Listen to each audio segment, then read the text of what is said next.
নিশ্চয়ই এটা কোনো ব্ল্যাক ম্যাজিকের তাবিজ। স্পষ্ট বোঝা যাচ্ছে কোনো একটা কুফরি জাদু করা হয়েছে এটাতে, কোনো একটা কবিরাজ এটাতে জাদু করেছে এবং এই কবুতরটাকে এই গলার ভিতরে পেঁচানো করে ছেড়ে দিয়েছে যেন এই কবুতর কোথাও একটা জায়গায় যেয়ে ক্ষতিটা করে বসে। এবং এই কবুতরটা একসময় ঘুরতে ঘুরতে মারা যেত, মারা যাওয়ার পরে হয়তো বা যাকে ব্ল্যাক ম্যাজিক করা হয়েছে সে হয়তো বা ক্ষতিগ্রস্ত হতো।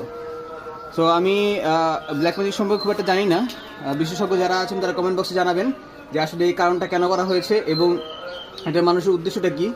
আবারও বলে রাখি, এটা পুরোপুরি একটা শিরকি কাজ। এই শিরকি কাজে কেউ কখনো যাবেন না। আপনাদের কাঙ্ক্ষিত লক্ষ্য পাওয়ার জন্য কেউ এরকম ভুল পথে আগাবেন না। আর যে তান্ত্রিক অথবা কবিরাজ এই কাজটি করেছে তাকে আল্লাহ তাআলার সর্বোচ্চ শাস্তি দেখ এবং দিবেন, সেটা আমি জানি পরকালে। কিন্তু এই তাবিজটা কিন্তু খুবই ভয়ঙ্কর তাবিজ। এখানে কিন্তু ভিতরে লেখা আছে কিছু একটা, হয়তো কিছু দিয়ে হয়তো বা কারোর কোনো কিছু গুরুত্বপূর্ণ জিনিস দিয়ে পুড়ে দেওয়া আছে এবং বাইরে থেকে আটকানো।